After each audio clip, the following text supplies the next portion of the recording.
to the cancer awareness. Lately, we are not able to provide the radiation treatment because of rapid changes that are taking place in the commercial world. India is becoming more and more commercial than anywhere else in the world today. So because of that reason, we are having terrible time. Not only we are not able to continue to provide the treatment, but at the same time, we thought the best way to do the awareness is the high school girls and girls studying in the colleges. Through them, it goes to their mothers and grandmothers, and also when they grow up, they know how to take care of it. This is the women's college, mostly where low-income family girls go. Now, in villages, to bring in the change, this is the school bag we have designed, in which a girl leading India, Gandhi in the back. The reason we did that is the boys that normally do, we decided to change that concept, and the villagers knew when Dr. Kalam came to our center that he loved children, so we put that picture also to inspire the local girls. Now, I really like this very much, because now I have a problem about this dispelling darkness. I have a problem. I'm still finding it is still dark, and I'm not able to dispel. So I do sincerely hope this great group of institutions and the world agencies would take it where we have brought up and not able to do, and take it further. Thank you very much for your attention. These incidents of breast cancer that we see, over 140,000 new cancers have been diagnosed every year, but the mortality rates continue to be still high. So that is the 8 standardized risk rates per 100,000, and you see breast cancer tops the chart. And this is what we this is data from Madras Metropolitan Tumor Registry from 2007 to 11 and 2012 to 16. And you see the first, the red bar, so the breast cancer incidence is continuously increasing in both Chennai and the rest of Tamil Nadu, whereas other cancers remain more or less static. So, but look at the numbers here. For more developed regions, there's a mortality rate from breast cancer around 25%, whereas in India, it's almost 50%. So the reasons for these poor outcomes, as we see, is, as we've been hearing all along today, is lack of awareness about the disease, lack of proper screening facilities, lack of expertise in early detection, and facilities for follow-up care. And there is a wide disparity in cancer care, and the cost is very intimidating too. And this being the case in most of the country, where I practice in Chennai, in a corporate setting in Apollo Hospital, the situation is slightly different. We've analyzed data from my practice, a single surgeon's practice in an urban setting, with women at an advantage, a socioeconomic advantage compared to an average Indian patient, with regards to socioeconomic status, awareness, and access to care. So this is a retrospective set of analysis of data from my practice from January 2007 to 14. And we looked at age, tumor size, grade, type, lymph node status, estrogen and progesterone receptor status, and HER2 status. And we looked at survival analysis for with 50 months follow-up from January 2007 to 11. We collected data using OncoCollect software, and statistical analysis was done with MedCalc software. So I had a total number of 1,123 patients that I operated in this period. And as I said, survival analysis of patients treated from 2007 to 11. So the average age is about 47 years. So interestingly, 41% of patients are under the age of 50. And 11 to 16% are under the age of 40, as against the SEER data, which is about 5%. So this difference, is it a reflection of a tumor biology, or is it due to a predominantly younger population that we see in our country. Look at the population pyramids here. The first one on the right shows India as it is now in 2014, and the United States population. So ours is a pyramid that's like, narrowing at the top, where we have lesser and lesser older women. So if we look at India in 2050, this is what it's likely to be. And you can imagine as older women, as our life expectancy goes up, we're going to have more and more women at older ages having breast cancer. So that's probably the age is because of the larger, younger population that we have in our country, and not really the tumor biology. So the implications of a large, younger group is, again, the screening recommendations. Although practically speaking, mammographic screening is going to be not feasible in our country, again, screening, at what age do we recommend? Do we go by the Western standards that's currently debated, that to start screening at 50, or do we start from 40?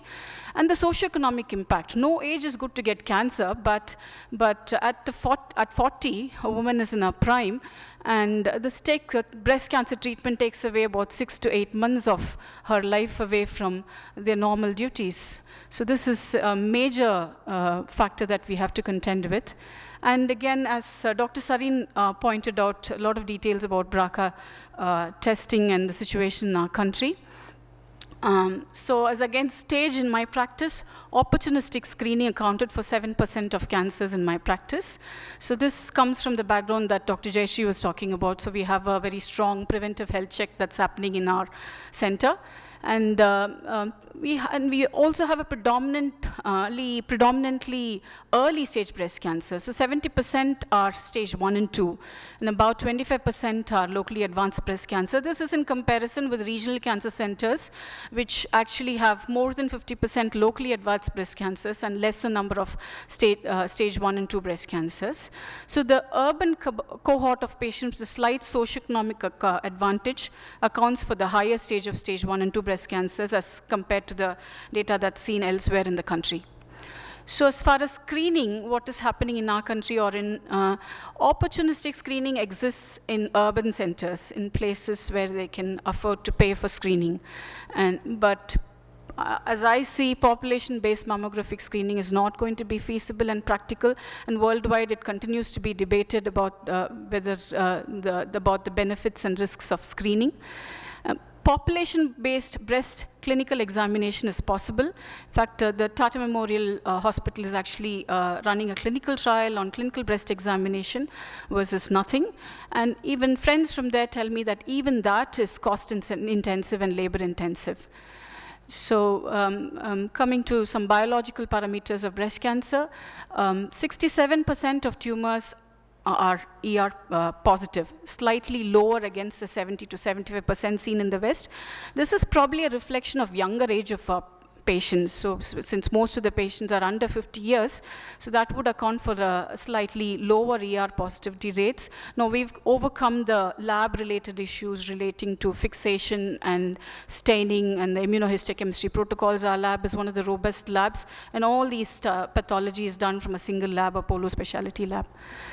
So the HER2 positivity is about 19%. This is comparable to what is seen in the West.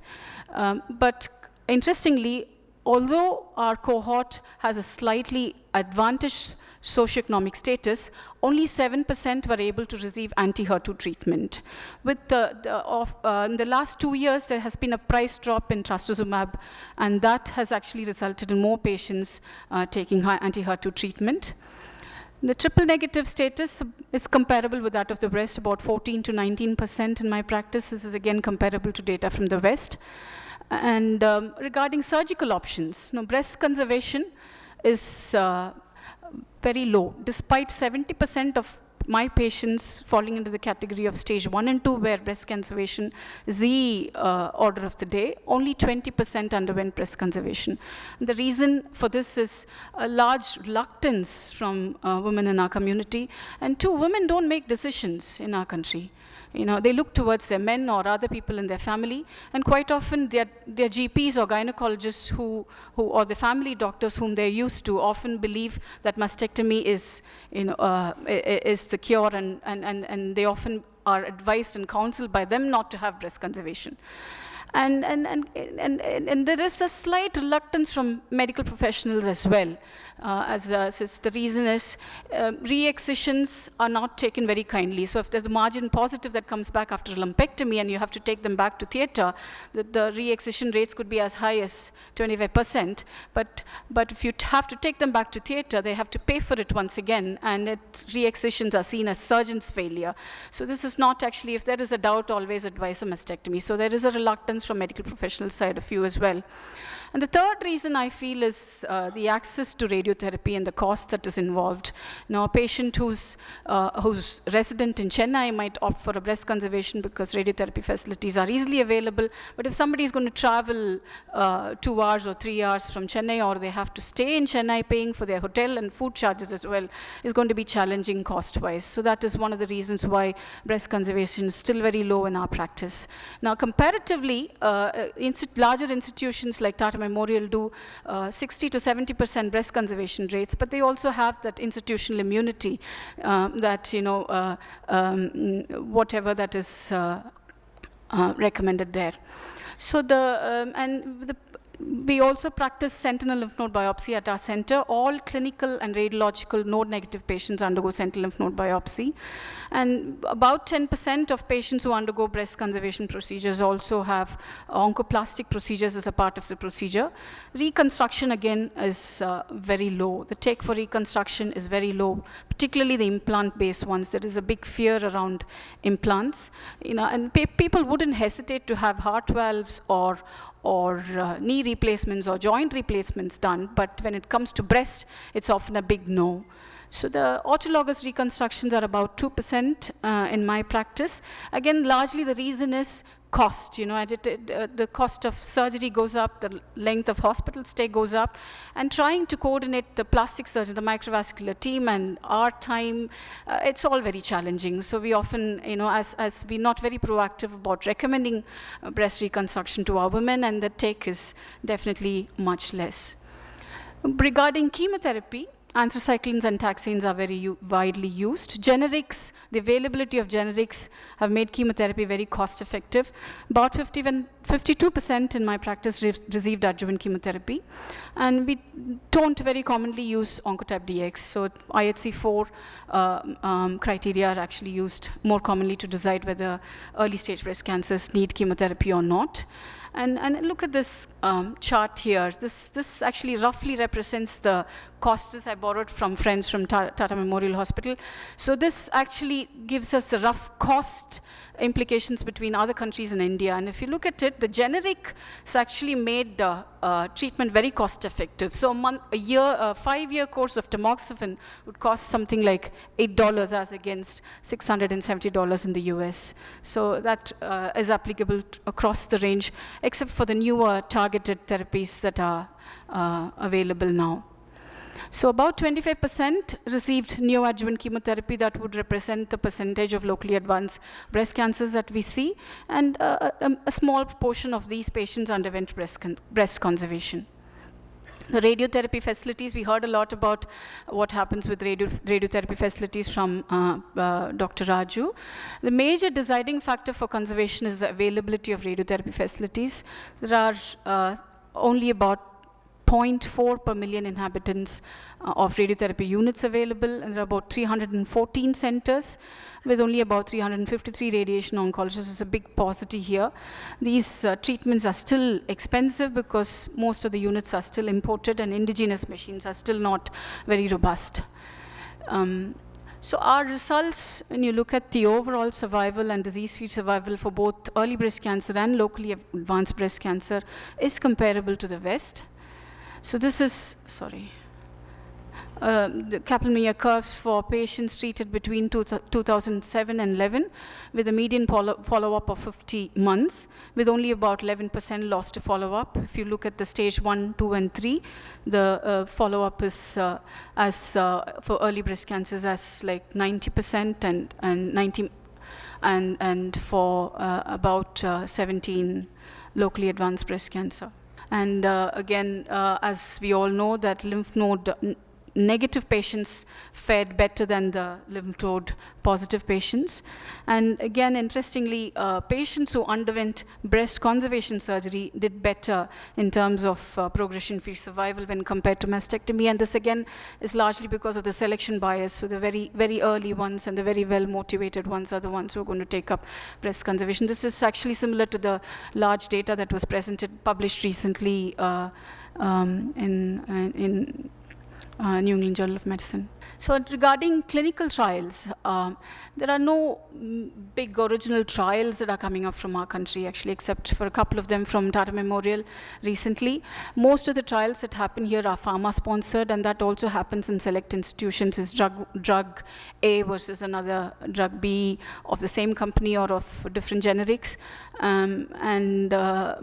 So that is an area where we're largely lacking. And participation in trials are still seen very suspiciously. It's very difficult to recruit patients in trials now. And it's only the free diagnostics and treatment drugs that are given are the main incentives for patient participation. So more education about role of clinical and translational studies are required. So this is one trial that we've adopted into practice. This is a single dose injection of depo-progesterone before surgery, actually improved survival in women with operable breast cancer, particularly the node-positive group. And this, at least in my practice, I've implemented it since it was published in 2011. So, and just a word about palliation. Kerala as a state is far ahead in palliative care, and we need to do a lot more in our state and city about palliative care. It's still largely very fragmented, and there's lots more to be done in that area. So just to conclude, the trends in clinical pathological and survival outcomes in urban cohort is comparable with that of the West. But, from a utopian dream of, matching something like this is a one-man's house with a vertical garden, as against like half a kilometer away from that house could be something like that. So bridging this is still a dream, and it's a distant dream, and I don't think I'm going to see it in my lifetime. Thank you very much. I just wanted to mention this. Breast radiology and surgery is gaining a lot of recognition as subspecialties now. As Kirti said, youngsters like her are very keen to do breast surgery, and we have actually a breast radiological fellowship as well in our hospital. So there is some interest, and data collection. I think that's the single most important thing, and that could actually change practice. And this has been driven by the vision and dedication of Dr. Ramesh Nimmagadda, and he's going to talk about it a little later today. And another thing that we've been doing is a DSC-driven tumor repository is functioning in IIT Biotechnology Department. And since the beginning of last year, I've collected over 170 samples from my practice, fresh frozen samples that get stored with informed consent from the patient. And next-gen platforms are actually gearing up here, and we hope that more young and bright minds will stay here and work here in our country. Thank you. We next have Dr. Jugnu Jain. She has a background in cellular and molecular biology with a PhD in molecular genetics from Cambridge University, UK. In 2011, she returned to India to devote her experience and to launch Sapien Biosciences, a joint venture between Apollo Hospitals and Sarum Innovation, to create a world-class biobank and to personalize medicine, to bring more personalized medical solutions to Indian patients. So I have the enviable task of being the last speaker of the session and keeping you from a hot cup of tea. I do thank the organizers to giving me a chance to speak here. I'll focus mostly on breast cancer, but before I get going, I just wanted to mention, since there was a lot of discussion on cervical cancer as well, that we are talking to an international company to bring a non-invasive screening methodology to India, which would not involve pap smear or colposcopy as the first line, so that the screening rates go up from the dismal 3% that is currently the statistic of India. So I'm going to take you a little on a journey on some research, and bear with me, we'll go through setting up a new enterprise as a subsidiary of Apollo, a biobank. And what are we setting up this biobank for, and the kind of research it is enabling.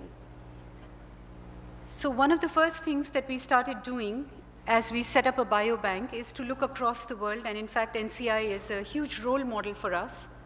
The goal of the biobank is to be a premier global biotech, so it's set up as a company at the interface of healthcare and life sciences, and to have a rich pipeline of products that are enabled by these samples and data. Every sample is ethically consented, it's high quality, we have the data associated with the sample, and that is used to discover new drugs or new markers that would go back into a patient in future. And this is what typically biobanks do worldwide. They get samples that are often medical waste, and these samples are then used to do either genomics data or analyze the data in ways that you can look up new signaling cascades. People often use these cells and these samples to look at new drug targets. And the kind of work that we are doing here, which is to look at biomarkers and how to optimize treatments and treatment paradigms. Apollo is particularly well suited to set up a biobank like that because it takes away from the geographical bias. Most of the presentations you saw before me were, this is the data from TMH in Bombay, this is the data from Chennai, this is the data from Rajasthan, but not necessarily across multiple centers. So it takes away the geographical bias, and of course, it's one of the largest healthcare networks. This is a snapshot of what we have as of now. On the left side of the pie chart are all the diseases. So these are leftover samples from pathology labs, typically FFPE blocks that are collected along with information. And approximately 40% of this is comprised of cancer. So those two lines going up there are cancers. And again, you can see breast cancer and gynecological cancers of the female are some of the largest cancers.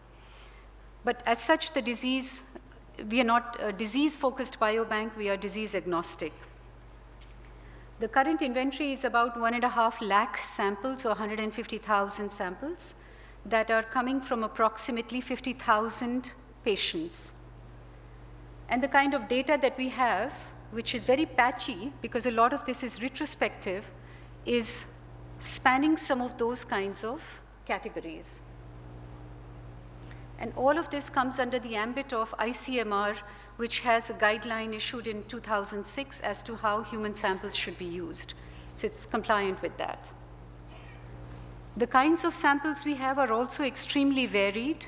Majority are FFPE blocks. Many of them are fresh frozen samples. I suspect Dr. Selvi was talking about fresh samples that are stored at IIT Madras.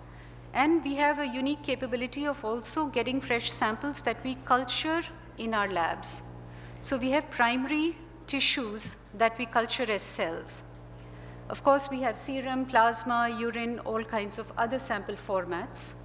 And for the sake of time, I'm going to skip through some of this, so please feel free to come and talk anytime you want. So since this is a meeting specifically with NCI, I have a very focused desire to have some collaborative outcomes coming out of it.